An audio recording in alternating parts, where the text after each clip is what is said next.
Good morning बच्चों। आज हम कक्षा 10 गणित की क्लास में पढ़ेंगे सांख्यिकी। और बच्चों सांख्यिकी के अंतर्गत हम पढ़ेंगे समांतर माध्य, जिससे आप पहले भी परिचित होंगे। कक्षा 8 में भी समांतर माध्य है, कक्षा 9 में भी समांतर माध्य है। तो बच्चों हम आज आपके सिलेबस से संबंधित विस्तार से चर्चा करेंगे समांतर माध्य। और समांतर माध्य के अंतर्गत आपकी है सिलेबस में प्रश्नावली 14.1। तो बच्चों 14.1 में पहला प्रश्न आपका कह रहा है कि विद्यार्थियों के एक समूह द्वारा पर्यावरण संचेतना अभियान के अंतर्गत एक सर्वेक्षण किया गया, जिसमें उन्होंने एक मोहल्ले के 20 घरों में लगे हुए पौधों से संबंधित निम्नलिखित आंकड़े एकत्रित किए। प्रति घर माध्य पौधों की संख्या ज्ञात कीजिए। बच्चों साड़ी दी गई है, पौधों की संख्या दी गई है और नीचे कहा गया है माध्य ज्ञात करने के लिए आपने किस विधि का प्रयोग किया और क्यों। तो बच्चों हम साड़ी में देखेंगे कि पौधों की संख्या और घरों की संख्या के मान अधिक नहीं है, अतः हम इसे प्रत्यक्ष विधि द्वारा हल करेंगे। तो बच्चों ये आप मौखिक रूप से लिख सकते हैं कि हम उपर्युक्त साड़ी में जब हम देखेंगे तो पौधों की संख्या और घरों की संख्या के मान जो है बहुत कम है, अतः हम प्रत्यक्ष विधि का प्रयोग करेंगे। अब बच्चों प्रत्यक्ष विधि होती क्या है, इसका माध्य कैसे निकालेंगे, आइए देखते हैं प्रश्न में। तो बच्चों जैसे प्रश्न दिया गया है, प्रश्न नंबर 1 बच्चों साड़ी बनाएंगे। साड़ी में दिया गया पौधों की संख्या, तो पहला तो कॉलम होगा हमारा पौधों की संख्या। तो बच्चों प्रश्न में दिया गया है पौधों की संख्या और घरों की संख्या। पौधों की संख्या में वर्ग अंतराल दिया गया है और वो दे रहा है 0 से 2, 2 से 4, 4 से 6, 6 से 8 और 8 से 10 और 10 से 12 और लास्ट में दिया गया है 12 से 14। तो बच्चों इसी प्रकार जो साड़ी में दिया गया था वो हमने नोट किया। बच्चों यहाँ एक बात और बताना चाहेंगे कि कभी कभी एक नंबर में बहुविकल्पी के रूप में प्रश्न में पूछ लेते हैं कि मान लीजिए कोई वर्ग अंतराल दिया गया, ये वर्ग अंतराल कहलाता है कि इस वर्ग अंतराल में 2 से 4 में निम्न सीमा क्या है, उच्च सीमा क्या है। तो बच्चों जब वर्ग अंतराल 2 से 4 होगा, तो बच्चों जब 2 से 4 होगा वर्ग अंतराल, अगर इसमें यह पूछा जाए कि निम्न सीमा कौन सी है तो उच्च सीमा कौन सी है, तो निम्न सीमा की जब बात होगी तो निम्न सीमा बच्चों यहाँ 2 होगी और उच्च सीमा की बात होगी तो उच्च सीमा आपकी यहाँ 4 होगी। तो बच्चों जो भी वर्ग अंतराल दिया जाए उसमें छोटी संख्या जो है निम्न सीमा होगी और बड़ी संख्या उच्च सीमा होगी। ये कभी कभी एक नंबर में पूछ लेते हैं। अब आते हैं प्रश्न पर बच्चों। तो बच्चों प्रश्न के अनुसार घरों की संख्या जो दी गई थी वर्ग अंतराल में वो हमने लिख ली। उसके बाद घरों की संख्या जो है आपकी दे रहा है उसे नोट करेंगे। 1 2 1 के बाद आपका है 5 6 2 और 3। बच्चों ये तो हमें प्रश्न में ही दिया गया था। अब प्रश्न यहां तक आपका प्रश्न था। अब आगे प्रत्यक्ष विधि से ज्ञात करने के लिए हम निकालेंगे मध्यमान। और मध्यमान को हम बच्चों x से दिखाते हैं। मध्यमान पौधों की संख्या का होगा, जिसका वर्ग अंतराल दिया जाता है उसका मध्यमान निकालते हैं। और मध्यमान निकलता है बच्चों निम्न सीमा प्लस उच्च सीमा बटे 2।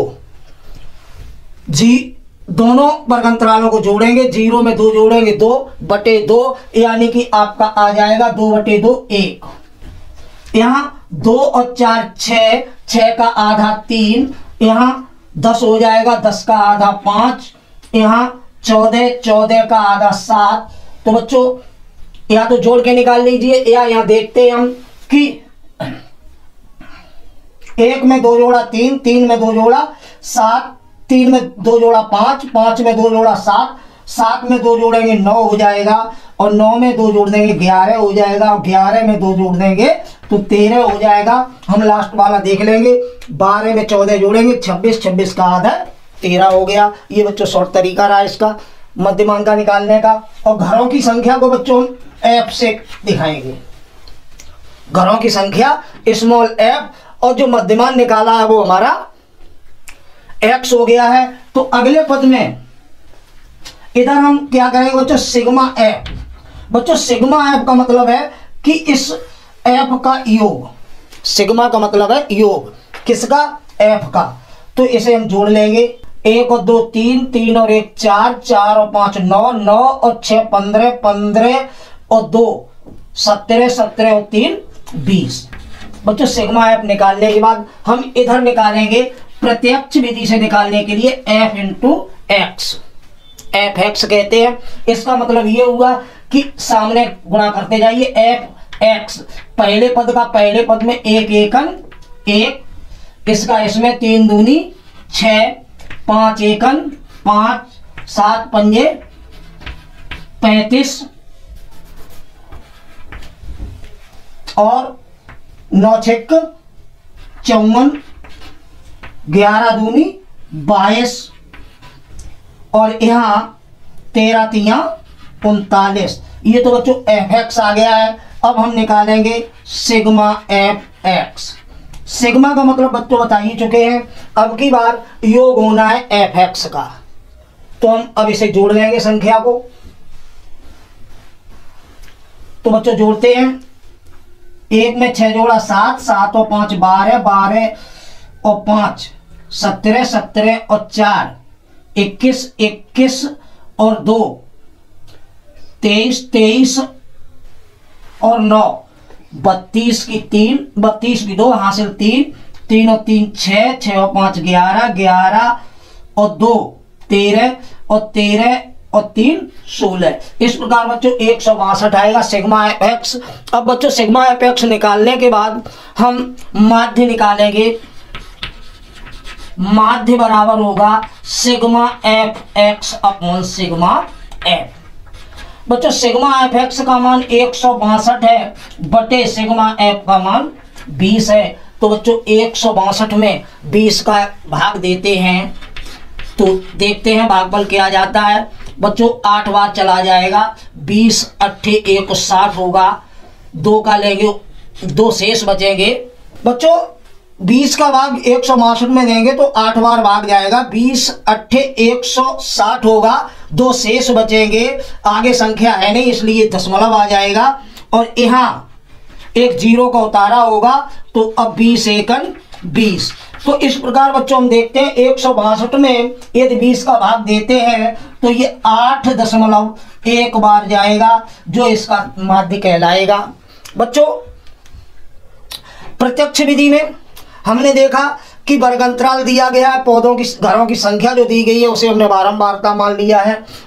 जो वर्गांतराल दिया गया था उसका मध्यमान निकाल लेते हैं। मध्यमान निकालने के बाद जो बारंबारता हमारी मानते हैं जो दी होती है उसका योग करते हैं, उसे सिग्मा एफ एक्स लिखते हैं, सिग्मा एफ लिखते हैं। उसके बाद हम एफ एक्स निकाल के सिग्मा एफ एक्स यानी एफ एक्स का योग निकालते हैं। माध्य बराबर सूत्र होता है सिग्मा एफ एक्स बटे सिग्मा एफ। बच्चों इसे हिंदी में ये भी कह सकते हैं कि पदों का योग बटे पदों की संख्या। तो बच्चों ये तो आपका प्रश्न नंबर 1। ठीक इसी प्रकार का प्रश्न आपका है, आप इसी तरीके से प्रश्न नंबर 2 को एक्सरसाइज तौर पर प्रत्यक्ष विधि से हल कर सकते हैं। बच्चों यदि कोई समस्या आती है तो आप हमें कमेंट करेंगे, हम उसका सॉल्यूशन अवश्य भेजेंगे। तो बात करते हैं प्रश्न नंबर 3 की।